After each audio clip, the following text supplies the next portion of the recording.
Сәлем қыздар, бүгін біз сіздермен бала киімінің қол сызбасын сызатын боламыз. Бізде берілген негізі өлшемдер охват рук 16, бұл кішкентай балаға, яғни 74, бойы 74 болатын балаға. Охват запястье мұнда негізі керек емес деп айтсам да болады.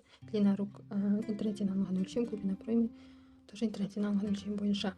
Енді Т деген әріп сызамыз. Т деген әріпті сызғанда оны қалай сызамыз? Кез келген киімді сызған кезде оған кеңдігі, яғни прибавка деген болады. Кеңдікке қосымша беріледі. Прибавка. Қосымша мен 4 сантиметр деп алатын болсам, ода осы Т әріпін, үлкен ересек адамдардың қолын сызған сияқты осындай Т әріпін сызамыз. Т әріпін сызғаннан кейін барып, оның дәл қақ ортасын, мына жер қақ ортасы болсын, бұл жерін белгілейміз. Белгілеуін тура етегідей етіп алайын. Кітаптағыдай деп алайын. Ол белгіленген жерін О деп белгілейміз. Содан осы длина рук, именно осы жерге длина рук қосылған прибавка. Осы бүкілінің ұзындығы солай болады. Яғни 16-ға 4 сантиметрді қосамыз, 20 болады. 20-ның қақ ортасынан бөлгенде мына жаққа қарай 10, мына жаққа қарай 10 сантиметр алынады. Сонда ол былай болады.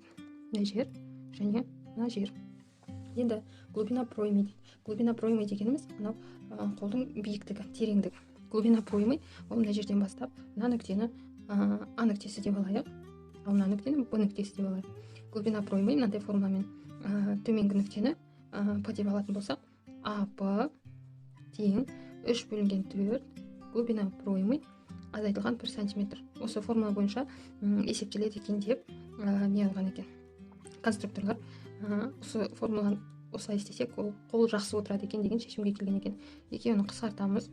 Мынау 1-ден, мынау 2-ден, сонымен 6 болады. 6 азайтылған 1, ол 5-ке тең болады. Енді осы А нүктесінен төменге қарай, немесе О нүктесінен төменге қарай түсек те болады. Мен Адан түсейін. Адан төмен қарай 5 сантиметр түсейік. АП нүктесі.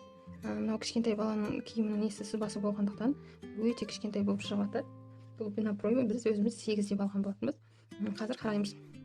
Енді осы П нүктесінен мындай горизонталь линия жібереміз. Линия мынау А мен Б мен қиылысатындай етіп жібереміз. Міне осылай. Мұндағы О мен төменге қарайғы не ұзындық 23-ке тең болу керек. Одан бастап төменге қарай 23 сантиметр түсеміз. 23 сантиметр түстік, осы жерін осылай белгілеп қоямыз. Көрініп тұр ма? Мына жерде длина рук. Мына жерде глубина проймы. Мына ара қашықтық глубина проймы болады. Содан кейін тағы бір айта кететін жайт, мынау мысалы менде мында фотода тұр, фотода тұр. Мында қол жалпы стандартқа істелгенде, бұл қолмен мына жерде біздің салған қолымыздың айырмашылығы болса, онда тұрған ештеңе жоқ. Енді осы О нүктесінен былай қарай не жүргізейік, линия жүргізейік. 3 бұрышты сөйтекті осы линияның тура ортасынан қақ бөлейік. Мысалы біз былай бөле аламыз. Мына жерде 11 сантиметр болса, 5-те 5. Содан кейін барып, мына жерде 11 тоже 5-те 5. Сөйтеміз да, осы ара қашықтықты тағы 2-ге бөлеміз. 5-те 5 болса, 20, 5-те 5, 2-де, примерно осы жер болады. 5-те 5 2-ге бөлеміз. Сөйтеміз да, осылай 4 ара қашықтыққа қалып аламыз. Енді ең маңыздысы, осы жерде қол ойығын шығарып болып тұр ғой. Қол ойығын. Енді мына жерден, енді жақындатайын. Камераны жақындатайын. Осы жерден ішке қарай 1 сантиметр. Мына жерден қиылысады. Былай сыртқа қарай 1-де 3 сантиметр. О нүктесінен өтеді. Былай сыртқа қарай 1-де 3 сантиметр, ішке қарай 1,5 сантиметр кіреміз. Сөйтеміз, қол ойығы салынады. Оны арнайы лекалымен де салуға болады, немесе қолдан былай өзіміз әдемілеп салуға болады. Мына жерде 1 сантиметрді тура осылай өлшеп аламыз. Мен көзбен көріп тұрмын. 1-де 3-ін кішкене 1-ден ғана асып тұрады. Мына жер баланың киімі кішкентай болғандықтан қолы, және мынау біздің масштаб линейка болғандықтан да мына жері кішкене келіңкіремей қалуы мүмкін. Мына жерден ішке қарай 1,5 сантиметр кіреміз. Сөйтеміз, міне осылай қол ойығын саламыз. Кішкене шығарсақ та болады, онда тағы ештеңе жоқ. міне осылай қол аяқ салынады. Содан енді төменге қарай енді саламыз. Мына жерден 2,5 сантиметр ішке кіреміз. Мынау 20 ғой, 20 сантиметр болса, баланың қолы кішкентай ғой,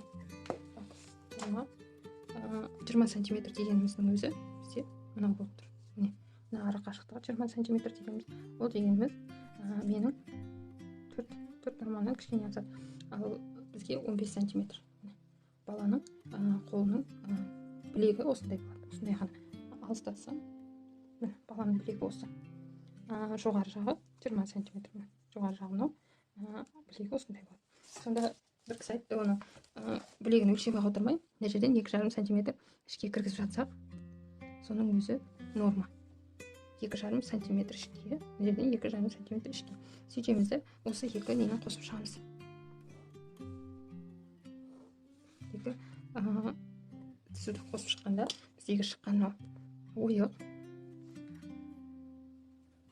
Мынау бар ғой, міне осы қол болады.